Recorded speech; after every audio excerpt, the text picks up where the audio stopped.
Seja bem-vindo ao nosso podcast Propostas e Respostas de Deus. E agora nós damos início, finalmente, aos profetas. Né?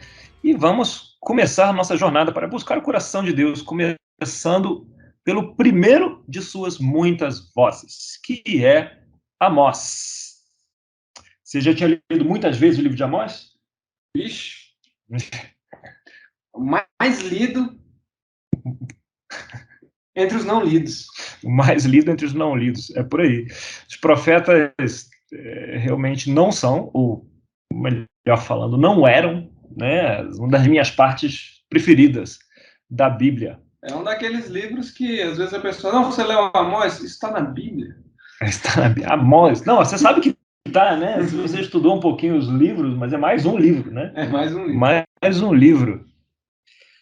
Então, eu devo ter lido o livro de Amós algumas vezes, porque eu já li a Bíblia de capa a capa algumas vezes, né? E talvez, 6, 8 vezes. Mas por pura teimosia, né? Porque estava lá e eu precisava ticar aquele dia, né? Mas entendendo muito pouco do que eu estava lendo. Quando às vezes a gente tem a oportunidade de tomar um vinho um pouquinho mais caro e você sabe que... Você acha até legal tomar, né? Mas você sabe que tinha mais coisa ali, mas... Eu não sou especialista em vinhos. Pois é, esse é o problema de não ser, né? Você toma e você fala, pô, certamente tem algo mais aqui, mas que eu não consigo perceber porque eu não conheço o suficiente, não entendo, não consigo sentir as notas de jasmim, de amora, não consigo perceber, né? Por isso que eu seco logo a garrafa para já curtir ela ao máximo. Já curti uma forma de curtir, né? Essa é uma forma tão boa quanto a molecada que mistura refrigerante com rum, né? Para conseguir tomar com aquele negócio amargo, só para ficar... Bem, deixasse esse passado. Então, por falta de educação, né? Educação hemófila, eu não consigo aproveitar direito, que é frustrante. Com os profetas acontece algo parecido. Quando eu leio o livro como de Amós, eu sei que há algo mais. Está na Bíblia, pô, o negócio é inspirado, mas não consigo extrair isso. Ainda bem, esse troço está mudando, né? A gente consegue, assim como o vinho, né? De certa forma, estou aprendendo um pouco mais com o tempo. Curioso, né? Eu só aprendo a desfrutar um pouco mais, quanto mais eu aprecio, né? Mas eu tomo aqui 1 ou 2 taças, e aí, né, com constância, eu vou apreciando mais. Os profetas, sabem que é parecido? Quando você tem uma base, não é? Um ponto de partida ali, você passa a ler mais vezes com esses fundamentos, aí é possível apreciar mais. É o que eu estou descobrindo também com os profetas. Os profetas tomavam vinho, então melhor ainda. Então você está notando melhor os toques amadeirados de Amós. Os toques de carvalho. De Amós. Então vamos lá. Para começar, Amós era um profeta pré-assírio, como a gente viu no último papo, né? A gente vai começar com esses profetas antes do período assírio. Por quê? Porque eles eram os israelitas. E eram os primeiros. Os primeiros dessa época. Não é? Então, depois de Amós, vamos falar de Oséias, e os dois pregam para Israel, profetizam para Israel. Então, depois vamos passar para os dois que falam para Judá, que são Miqueias e 1 Isaías. Né? A primeira parte de Isaías, das 4 vozes de Isaías. Alguns acham que são 3, outros acham que são 4. Quase ninguém acha que é uma voz só, a não ser alguns mestres mais conservadores, né? Mas ninguém sabe com certeza se é um livro, se são 4, se é um autor, se são 3, se são 4, mas a maioria acredita que são 3 ou 4 autores diferentes. Bem, não vamos bater o martelo, até porque a gente nem tem um martelo aqui para bater. Mas a gente vai ler bastante os profetas. São livros que nós lemos pouco, não sei você, mas se for por mim ou pelo Vinícius, a gente não são os livros que nós lemos mais. Só quando é para falar de Jesus, que aí a gente fica usando eles para falar de Jesus. Então, ou seja, ele não é lido, ele é citado, né? Ele é citado. Para provar pontos. Para provar alguns pontos. Olha só como fala desde antigamente aqui sobre Jesus. Mas tem outras razões porque a gente lê pouco. Afinal, esses livros eles têm muita poesia, né? E a nossa mente ocidental, poucos de nós ocidentais, ficamos à vontade numa linguagem poética. Parece que eles demoram para chegar até os pontos. Então, o que é mais fácil? A gente pega o que a gente acha que é o ponto, que é ele falando de Jesus, né? E cita essa parte e esquece o resto que a gente não entende direito. E assim a gente consegue perder a beleza desses livros, que tem uma linguagem guerrilheira, né? Tem uma poesia subversiva, cheia de hipérboles. Tenho certeza, só de eu falar guerrilheiro e subversivo já chamou a sua atenção. Né? Podcast seria proibido algumas décadas atrás. Seria proibido, mas os profetas têm essa pegada mesmo. Se você quer entender um pouco mais, eu vou indicar um livro que eu não li, mas o Bema indica, e o autor é excelente, que é do Abraham Joshua Heschel, é o The Prophets, não sei se tem em português, mas procura o livro do Abraham Joshua Heschel, se tiver em português vai aparecer, se tiver em inglês, depende da sua proficiência. Desse autor, eu só li o Shabá, que tem em português. Muito bom. Que é muito bom, né? Lemos, né? Lemos. Muito bom, excelente, é o principal livro desse autor. Mas um autor que escreve um livro daquele certamente vai fazer um bom trabalho com os profetas. Está no meu balde, né? De leituras a fazer. Muito bem. Se a gente lembrar um pouquinho do último papo e do que a gente já falou até aqui, quando a gente falou de crônicas, de Samuel, de reis, a gente viu que tem uma fonte A que lê, né, que comunica, que enxerga a idolatria e a imoralidade como o problema principal da queda de Israel, e tem uma fonte B que enxerga como principal problema o desejo pelo império, né, aquela valorização do sucesso, da riqueza, que cobra um preço, né, em injustiça e em opressão. Né? A fonte A fala sobre idolatria, como se você estivesse adorando errado. O seu método de adoração está errado, você está adorando Deus errado, você está adorando do jeito errado. Né? A fonte A se preocupa com isso. E com a moralidade, né? Também, né? Sim, com a moralidade sexual, principalmente, até porque a idolatria e a moralidade, naquele contexto, estão bem ligados, né? Estão bem ligados. E a fonte B olha mais para as pessoas, né? Se elas estão agindo com justiça, ou estão oprimindo os outros. E a gente vai sempre fazer referência a essas duas fontes. Das primeiras vezes que eu li os profetas, quase todas, até eu começar a estudar dessa forma que a gente está compartilhando aqui, parece que tudo que eu lia, que eu aprendi a respeito deles, era ligado à fonte A, de idolatria. Então, eu lia os profetas e eu enxergava a idolatria em todos os lugares. Para mim, moralidade sexual também. Eu ficava incomodado com os dois. Quando aparecia, né? Não, eu lembro que a imagem de Ezequiel mesmo, ele falava sobre o pessoal fazendo orgias no templo. Sodoma e Gomorra, tudo de novo, né? Exatamente. Sodoma e Gomorra não era nada sobre o que a gente falou naquele outro podcast, era só sobre imoralidade sexual. Aparentemente, né? Quando a gente lê a primeira vez com as nossas lentes daqui, ocidentais, a gente acaba enxergando isso mesmo, né? E faz sentido, né? Porque a maioria de nós poderíamos ser enquadrados como os leitores cristãos modernos, né? E a gente gosta do jeitinho certo, né? Do regulamento, da norma, e a gente vai enxergar isso, porque a nossa lente é assim. A gente vê que eles estão adorando deuses falsos por todo lado, está adorando deuses falsos, ele está adorando o inimigo, né? A gente tem essa narrativa dentro da cabeça, eles estão mexendo com heresias, essa teologia está incorreta, né? Vão todos para o inferno por essa teologia incorreta. Eles estão pensando errado, né? Em contraponto à visão do Oriente Médio, que valoriza muito mais o agir, né? Eles estão agindo errado, é o agir incorreto, né? Ações erradas. O que é muito curioso quando ler, enxergar a idolatria. Eu enxergar a idolatria em quase tudo nos profetas. Por que é curioso?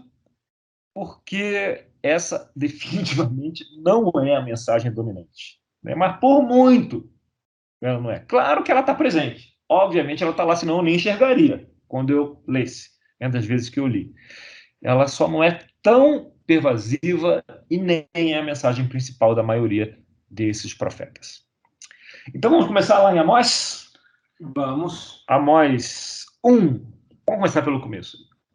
Palavras que Amós, criador de ovelhas em Tecoa, criador de ovelhas, pastor aí, recebeu em visões a respeito de Israel, 2 anos antes do terremoto. Nesse tempo, Uzias era rei de Judá e Jeroboão, filho de Joás, era rei de Israel. Ele disse: O Senhor ruge de Sião e troveja de Jerusalém. Secam-se as pastagens dos pastores e murcha o topo do Carmelo. Muito bem. Aqui ele está apresentando Amós, quem ele era, quando ele recebeu isso, no tempo de Uzias, que era um rei complicado. A melhor coisa que Uzias fez foi Ezequias, o seu filho. Não é? Então tem essa pequena introdução, e depois Amós passa a falar de cada um de seus vizinhos, dos vizinhos de Israel, dos vizinhos geográficos. Né? Se viu um mapa antigo, você vai ver isso. Então, o que diz lá no verso 3? Julgamento dos povos vizinhos de Israel. Assim diz o Senhor. Por 3 transgressões de Damasco, e ainda mais por 4, não anularei o castigo, porque trilhou Gileade com trilhos de ferros pontudos. 6. Assim diz o Senhor. Por 3 transgressões de Gaza, e ainda mais por 4, não anularei o castigo, porque levou cativo as comunidades inteiras e as vendeu a Edom. 9. Por 3 transgressões de Tiro, e ainda mais por 4, não anularei o castigo, porque vendeu comunidades inteiras de cativos a Edom, desprezando irmãos. Muito bem, está vendo aqui? Ele está falando de cada um dos vizinhos. E ele diz que o castigo, o primeiro, no 13, ele fala, trilhou Gileade com trilhos de ferros pontudos. No 6, levou cativo as comunidades inteiras e vendeu, quer dizer, escravizou, né? No 9, vendeu comunidades inteiras de cativos a Edom. O Edom comprava, né? As comunidades. Edom era um grande empresário aí. E aí, no verso 11, ele fala de Edom, né? Depois fala de Amon, fala de Moabe, fala de Judá, que Judá também era um vizinho de Israel, né? O vizinho do sul.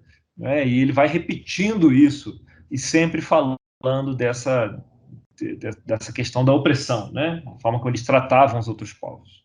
São 7 que ele fala, contando com todos ali, antes de chegar em Israel, ele... Israel é o 7º, né? Não, o 7º é Judá. É o 7º é Judá, é verdade. Muito bem.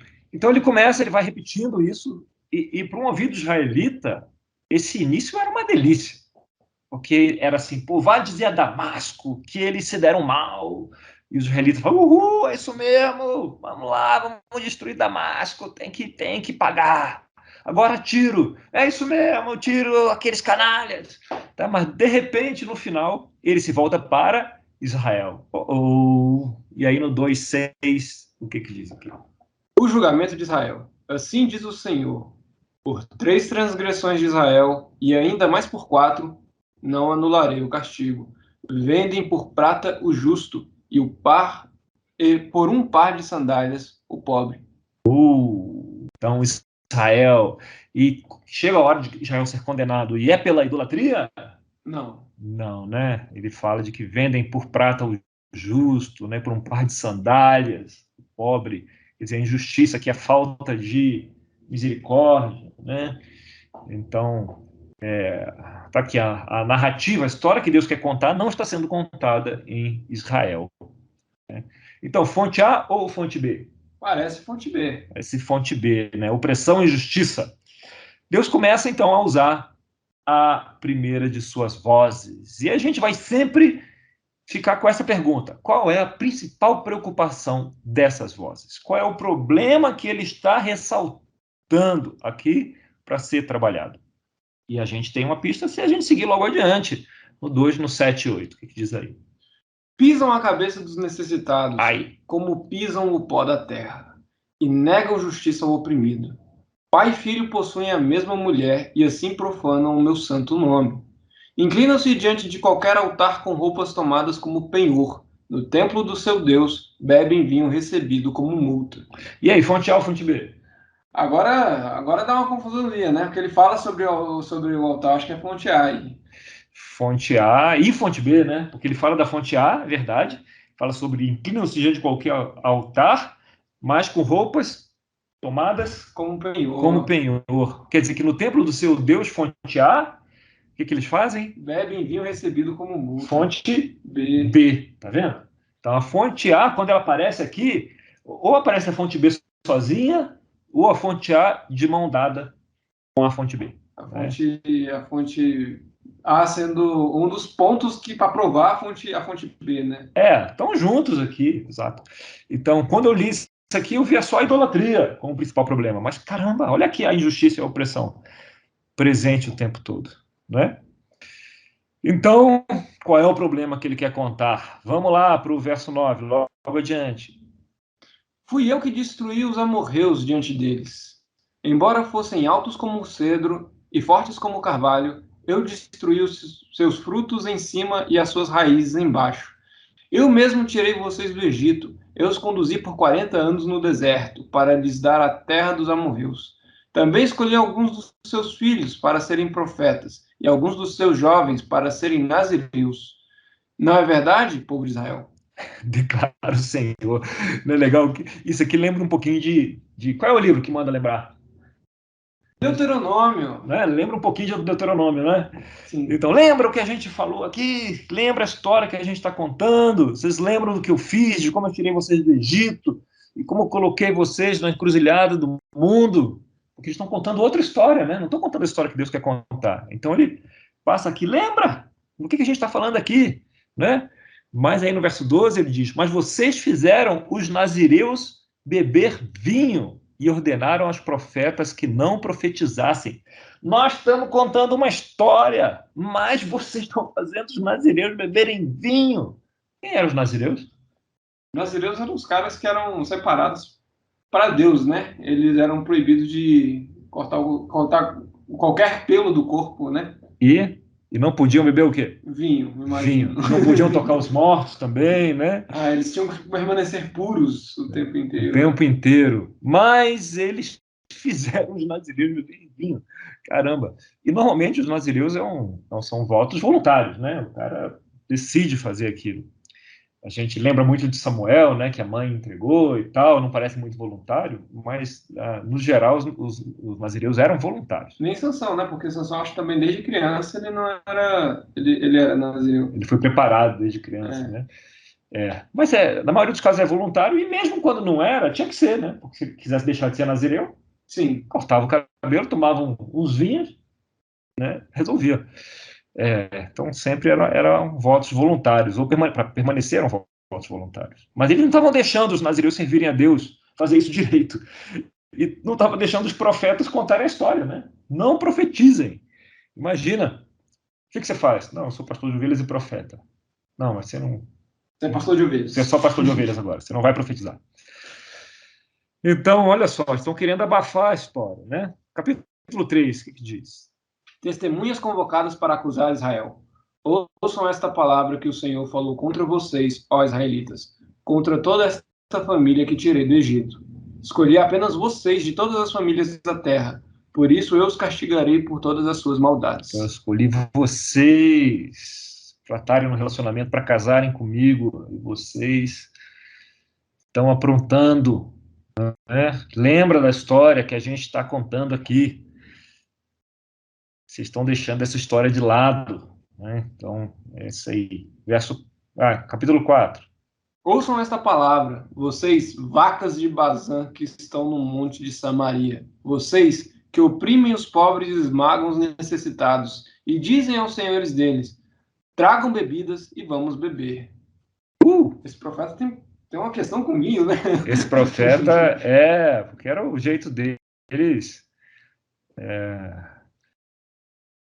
gastarem o dinheiro, né? Que eles conseguiam, né? Com a opressão. Então, transformavam aquele dinheiro em prazer desmedido, né? Então, ele fala também das vacas de Bazã, que era uma gíria, né? E as vacas de Bazã simbolizam esse gado, né? Gordão, pasto abundante, mas à custa dos pobres, dos necessitados. Seria mais ou menos umas vacas do Mato Grosso. As vacas, não. Não seriam. Gordas, as vacas gordas? Sim. Mas não, essa não às custas às custas da propriedade do cara. Essa aqui, eles estão num ponto. Um desafio aqui para você notar que não estamos escolhendo com cuidado algumas passagens e pulando dos outras para dizer que a injustiça e a opressão é mais dominante que a idolatria. Né? Os livros não são grandes. Você mesmo pode ler e você mesmo pode fazer essa avaliação. Você vai ver a idolatria presente, porque ela está, mas observa qual é a mensagem que salta aos olhos. Né? As vacas de Bazã, que simbolizava isso, né? Simbolizava essa desigualdade. Nesse caso, pode ser, Mato Grosso pode citar, né? Essa desigualdade, né? Um às custas dos outros, mas a gente não está aqui para fazer pregação ideológica. Né? Vamos lá. O que nós temos visto aqui é a narrativa do Império, vez após vez. Né? A gente tem Amós com combatendo essa narrativa. O povo tinha se entregado a essa narrativa do Império, do conforto, do prazer, a qualquer preço, né? Custe o que custasse. Então ele diz que vocês estão transformando, lá em Amós 5:7, vocês estão transformando o direito em amargura e atirando a justiça no chão. Olha a preocupação aqui. Né? E essa justiça, aqui ela vem do hebraico, da palavra mishpah. Mishpah. O meu hebraico é bom, hein? Isso é um hebraico incrível. Incrível, né, cara? Mishpah. Que não um hebreu, alguém que sabe hebraico vendo aqui, deve estar chorando, certamente, de emoção. De emoção. Fortes emoções. Um hebraico tão bem pronunciado. Vixe. Bem, Israel estava longe da justiça restaurativa, assim como eu estou longe de um hebraico bem pronunciado. Né? Então, o que a gente quer dizer com essa justiça restaurativa? Né? A justiça, Deus, quando ministra a justiça, ele sempre ministra a justiça com viés restaurativo. É a justiça que procura trazer o errado, né, o mal feito, para restaurar a harmonia diante desse mal feito, diante do errado, antes do crime, antes do erro, antes da violência, antes do engano. Né? A justiça ela é aplicada para restaurar a uma situação anterior de harmonia. Esse é o mishpah. Ele tenta restaurar o erro, né? A injustiça, a idolatria, eventualmente, a opressão, a harmonia com Deus, né? Com a paz de Deus. O mishpah comunica isso. E a maioria dos sistemas de justiça do mundo, eles têm uma filosofia parecida por trás. Né? Na Europa, aqui no Brasil também. A filosofia por trás do nosso sistema de justiça, não diria que é do mishpah, não é? Mas é da filosofia provavelmente francesa, do direito provavelmente francês, que busca restaurar, né? Trazer de volta o criminoso para a sociedade e tal. Ao contrário da justiça americana, que é uma justiça retributiva, uma outra filosofia. Então, você fez um mal, você vai pagar por esse mal, você vai ser castigado por esse mal, né? Claro que, no fim das contas, também deseja a reintegração dos presos à sociedade, afinal, a pena não é infinita. Então, tem esse problema a ser enfrentado. Mas a filosofia por trás é retributiva, é punitiva. É quase como uma questão de vingança? É quase como uma questão. Você fez mal à sociedade, ao membro da sociedade, a sociedade retribui punindo você por esse mal. Né? Então tem... Não necessariamente querendo restaurar o que foi perdido, mas saciar o sentimento ali de que a justiça... A justiça seja feita. A justiça seja feita. Um primor dessa prática. Isso é uma confusão muito grande, porque quando nós temos esse impulso dentro de nós, cada um de nós, né? Então a gente vê alguém, um crime, alguma coisa no jornal, e a gente tem aquele desejo de gritar por justiça. E quando a gente grita por justiça, você não está pensando em mishpah, né, em restaurar a harmonia. Você está pensando que esse canalha tem que pagar pelo que ele fez. Você está tendo, e eu também, né? O primeiro impulso que vem é esse, né? Retributivo. Mas essa não é nem a filosofia da justiça brasileira. Claro que na prática a filosofia, né, nem sempre é aplicada da melhor forma, mas na Bíblia, sempre que se vê justiça divina, ela nunca é retributiva. Isso é interessante porque a vingança pertence ao Senhor, né? Tem aquele versículo, e aí ele faz mais sentido com isso, porque aí a gente traz a justiça mishpat, né? A gente tenta Sim. restaurar, né? Isso, quando Deus aplica a justiça, é uma justiça para restaurar, que pode deixar muita gente frustrada, né? Porque, pô, mas ele não teve o que merecia. Não, porque mishpat é sempre um atalho, é o caminho mais curto entre a situação errada e a restauração. E a graça de Deus está fundada onde? Mishpat. Então, em Amós 5, 8 a 11, a gente tem aqui um exemplo de como eles estavam distantes dessa justiça. Aquele que fez as Pleiades e o Órion. Eu gosto muito quando a Bíblia começa a falar assim das estrelas, assim, que eles não falam as estrelas, eles dão o nome das constelações. Tudo tem nome. Que faz da escuridão alvorada e do dia noite escura, que chama as águas do mar e as espalha sobre a face da terra. Senhor é o seu nome. Ele traz repentina destruição sobre a fortaleza, e a destruição vem sobre a cidade fortificada. Vocês odeiam aquele que defende a justiça no tribunal e detestam aquele que fala a verdade. Vocês oprimem o pobre e o forçam a dar-lhes o trigo. Por isso, embora vocês tenham construído mansões de pedra, nelas não morarão. Embora tenham plantado vinhas verdejantes, não beberão do seu vinho. Então até do trigo eles tinham que trazer a taxa, né? É como cesta básica deles, né? O trigo. Então até do trigo eles tinham que trazer taxas. Eles tinham que ser taxados porque o império tem um custo, né? E esse custo ele tem que sair de algum lugar, né? E qualquer sociedade, aquela sociedade não é tão diferente assim das demais. Os pobres são a maioria, né? Então eles taxavam, né? Taxavam. E os que tinham mais condições estavam vivendo bem? Mansões de pedra, né? Mansões de pedra, com vinhas verdejantes. Vinhas verdejantes, né? E essa situação toda estava sendo endereçada por Amós. Então, o povo de Deus, na sua época pré-assíria, materialmente, eles não estavam mal, né? Tinham comida de sobra. Nem lembravam da história.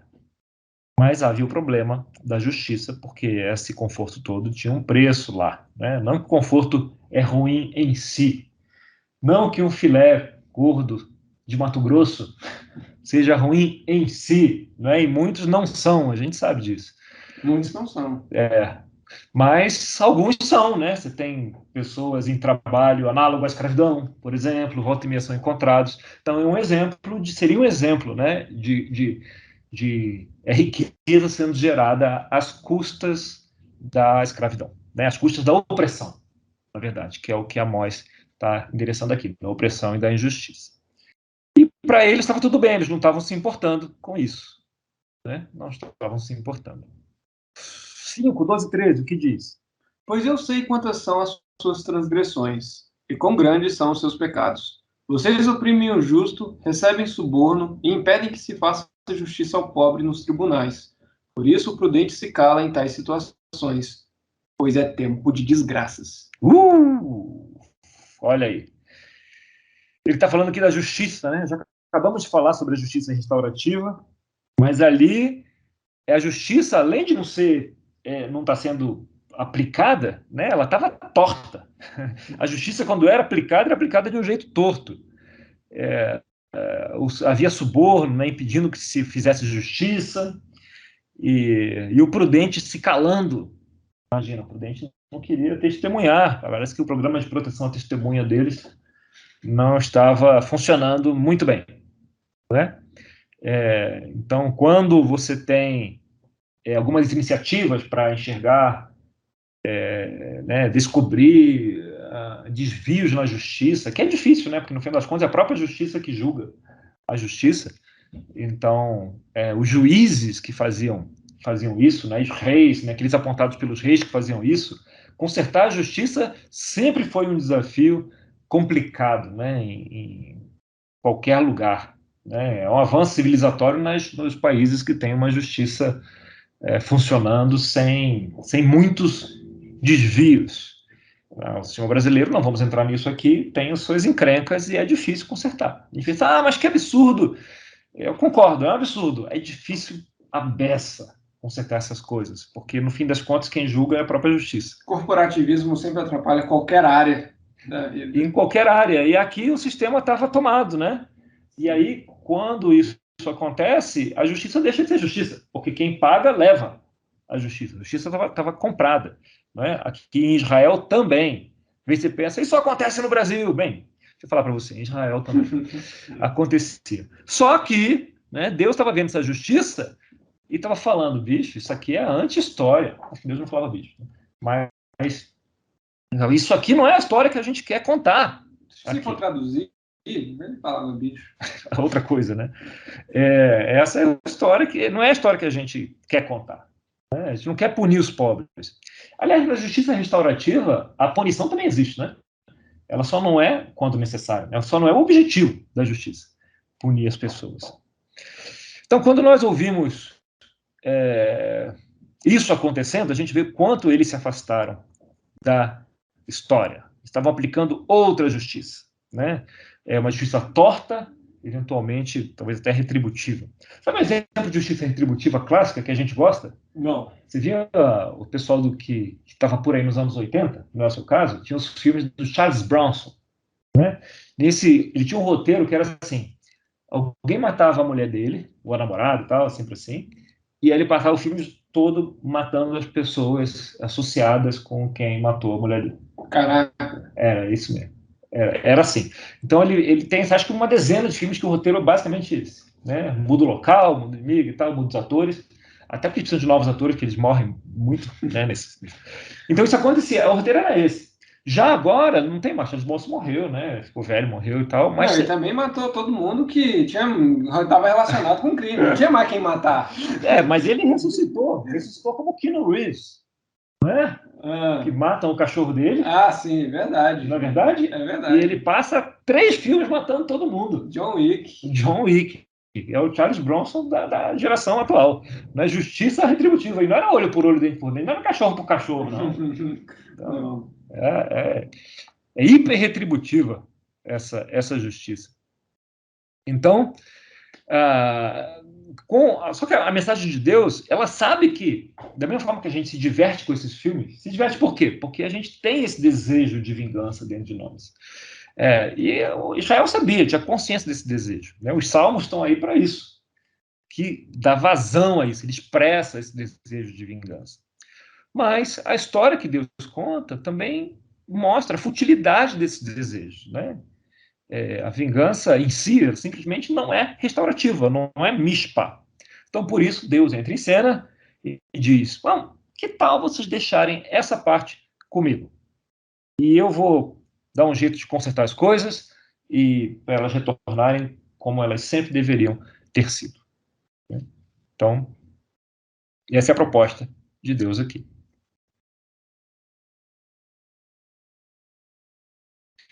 É um profeta duro de ler, mas claríssimo, né? No capítulo 6 ele começa: ai de vocês que vivem tranquilos em Sião e que se sentem seguros no monte de Samaria, vocês homens notáveis, de primeira entre as nações. Para quem que ele está falando, né? Os líderes de Israel, aos quais o povo de Israel recorre, os juízes, né? Os delegados do rei, o próprio rei, evidentemente, né? Então, ele vai falando aqui no capítulo 6, pode ler. Comem os melhores cordeiros e os novilhos mais gordos. Dedilham suas liras, como Davi. Estão vivendo bem, bicho. A vida está boa. Tá boa. A vida está boa. Olha como é que termina lá no verso 7. Por isso vocês estarão entre os primeiros a ir para o exílio. Ai. Cessarão os banquetes dos que vivem no ócio. Caramba. Duro de ler, né? Mas não podia ser mais claro. Mais claro. E o que o Bema faz, o que o Marley faz, né? Que tem da onde a gente tira a maioria desse conteúdo, ele sempre sugere conectar o livro com uma palavra. E a palavra que ele conecta, por exemplo, você lembra de Josué, ele falava da encruzilhada, né? Que é colocar Israel na encruzilhada das nações, no cruzamento das nações, né? Então, essa era a palavra principal. E Ruth, parece a palavra justiça, né? Ela era justa, né? Mesmo sendo moabita, justo. Ruth era isso. A própria Torá era companheirismo, né? Que Deus procura um parceiro, uma parceria, né? Parceria. Parceria, isso, exatamente. E em Amós, essa imagem é uma corda de medir com um prumo. É um prumo. Um prumo, se não está vindo nada na sua cabeça do que é um prumo, é normal, porque essa palavra é difícil mesmo. Pruma só pensa em ave, sabe? Quando ela se apruma. A pruma, que definitivamente não é isso, mas tem a ver. Porque o prumo tem a ver com correção, né? O prumo é um peso. Você já pescou? Lembra de uma isca, de um peso de isca do anzol? Só que não é esse. É parecido, mas ele tem uma pontinha para baixo. Que você segura numa linha e você consegue ver se o muro está reto, se a parede está reta, por exemplo. Então, para isso, você usa um prumo, né? A gravidade aponta, a linha fica retinha, né? Ela aponta, fica completamente vertical, e na ponta tem esse prumo. É um instrumento de medir, né? O quão reta está essa construção, qualidade da construção. Então, você tem aqui em Amós 7. O que diz aí, Vinícius? Foi isto que o Senhor, o soberano, me mostrou. Ele estava preparando enxames de gafanhotos depois da colheita do rei, justo quando brotava a segunda safra. Depois que eles devoraram todas as plantas dos campos, eu clamei: Senhor soberano, perdoa! Como Jacó poderá sobreviver? Ele é tão pequeno. Então o Senhor arrependeu-se e declarou: Isso não acontecerá. O soberano, o Senhor, mostrou-me também que, para o julgamento, estava chamando um fogo, o qual secou o grande abismo e devorou a terra. Então eu clamei: Soberano Senhor, eu te imploro que pares. Como Jacó poderá sobreviver? Ele é tão pequeno. Então, olha que curioso, né? Amós tem essa visão, né? Essa ilustração, e bate um papo com Deus. Lembra até Abraão um pouquinho, né? Sim. E Deus falou: olha, isso aqui precisa acabar. Eles estão contando outra história, não é a minha. É o contrário da minha história, é a anti-história. Então, vamos mandar aqui uns gafanhotos. Não, mas, Senhor, Jacó é tão pequeno e não vai sobreviver. Isso não vai ser restauração, isso vai ser retribuição. Quem vai contar a sua história? Aí Deus fala: não, então não. Vamos mandar um fogo. Não, Senhor, não, por favor, isso não. Também não, eu te imploro. Então, ok, também não vou fazer isso. Aí Deus fala: tá bom, então vai ser isso aqui. 7, verso 6. Então o Senhor arrependeu-se e declarou: Isso também não acontecerá. Ele me mostrou ainda isso. O Senhor, com um prumo na mão, estava junto a um muro construído no rigor do prumo. Então, o muro foi construído no rigor do prumo, né? Aquela cordinha com aquele peso na ponta, a corda fica reta e o muro rigorosamente esticado, né? Ali. E o Senhor me perguntou: O que você está vendo, Amós? Um prumo, respondi. Esperto, amor. Então disse o Senhor: Veja, estou pondo um prumo no meio de Israel. O meu povo, não vou mais poupá-lo. Os altares idólatras de Isaac serão destruídos e os santuários de Israel ficarão em ruínas. Com a espada me levantarei contra a dinastia de Jeroboão. Então Deus fala: tá bom, então eu não vou ilustrar com gafanhotos nem com fogo. Vou ilustrar com um prumo. E a minha ilustração é essa aqui, ó. Israel é um muro e eu construí ele reto, no rigor do prumo. Mas quando eu voltei, ele está tão torto que eu vou ter que destruí-lo e começar de novo. Não tem jeito de consertar esse muro, como ele está aqui. Então é a ilustração que Deus usa por meio de Amós para repreendê-los. Vocês eram retos, como um muro construído com prumo. Isso é interessante, né? Porque nas primeiras imagens ele ia destruir tudo. Nessa, ele vai destruir o templo, o santuário e a dinastia de Jeroboão. Isso quer dizer, tudo que estava entortando o muro. As coisas que mais aparecem ali, né? Os símbolos, né? Os símbolos dessa... Estou pensando num substantivo para entortamento do muro. Eu pensei em tortura. Tortura do muro. Tortura do muro. O muro torto. Ai. Mas aí, então, ele dá um basta aqui, né? Ele, tá bom, vai ser assim. E ele outra ilustração no verso 8, que é a visão de um cesto de frutas maduras. Capítulo 8, né? Capítulo 8. A visão de um cesto de frutas maduras. O Senhor, o soberano, me mostrou um cesto de frutas maduras. O que você está vendo, Amós? Ele perguntou. Um cesto de frutas maduras, respondi. Então o Senhor me disse: Chegou o fim de Israel, o meu povo, não mais o pouparei. Tem uma piadinha aqui. Eu não peguei. O que vocês estão vendo? Um cesto de frutas maduras. A fruta está madura. Quando a fruta está madura, o que você faz com ela? Você colhe e come. Tem que comer, né? Porque senão então ele está dizendo que já chegou o ponto. Israel está no ponto de ser colhido. Não é? É o momento, está maduro. Né? Deus faz trocadilhos. Deus é um piadista. Tem algumas nas escrituras, viu? Tem mesmo. Então, é um trocadilho. O outro símbolo, então, é frutas maduras, né? O tempo está maduro para Israel. Naquele dia, declara o Senhor, verso 3, as canções no templo se tornarão lamentos. Muitos serão os corpos atirados por todos os lados. Silêncio. Ouçam vocês que pisam os pobres. Olha de novo aí. Fonte A ou B. E arruinam os necessitados da terra, dizendo, quando acabará a lua nova, para que vendamos o cereal? E quando terminará o sábado, para que comercializemos o trigo, diminuindo a medida, aumentando o preço, enganando com balanças desonestas? Ou seja, quando acabará a lua nova, né, quando terminará o sábado, eles observam os feriados, né, os ritos, mas no coração eles estão só planejando quando eles vão ganhar mais dinheiro, quando eles vão enganar, né, usar pesos, medidas desonestas, né, quando vai chegar, nossa, acaba logo esse sábado aqui, né? Então, acaba logo esse culto aqui. Exatamente, acaba logo esse culto aqui, essa oração, porque eu estou precisando aqui enganar aquele cara ali que eu estou armando lá. Acaba logo esse jejum. Entende? Porque os sacrifícios religiosos estavam sendo feitos, mas o coração não estava lá, né?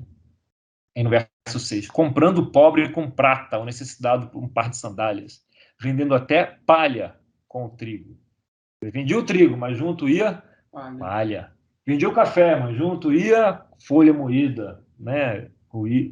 Então essa não é a história que Deus está contando, é a anti-história, tá? Então, eles não estão escorregando aqui e ali porque ninguém é perfeito. Isso sempre vai acontecer.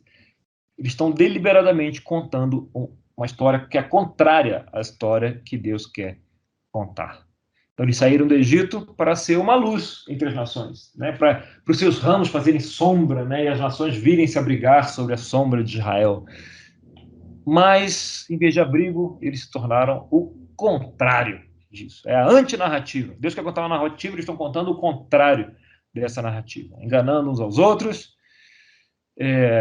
enganando os necessitados. E quando um necessitado, quando alguém que está ali na base da pirâmide é enganado, além de estar na base, né? Ele é enganado pelos que não estão, aí você mexe, você toca ali no nervo exposto de Deus, né?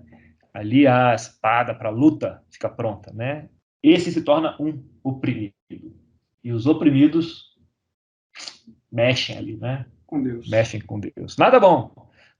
O julgamento está chegando e se eles não se emendarem, chegará. E eles vão parar na Assíria. E você conhece a história, não precisa nem dar spoiler aqui do que vai acontecer, né? Muito bem, senhores. Um pouco mais longo hoje, que falamos da justiça e dos profetas e de Amós. No próximo, falaremos de Oséias. E em vez do prumo, ele vai ter um símbolo forte. Forte.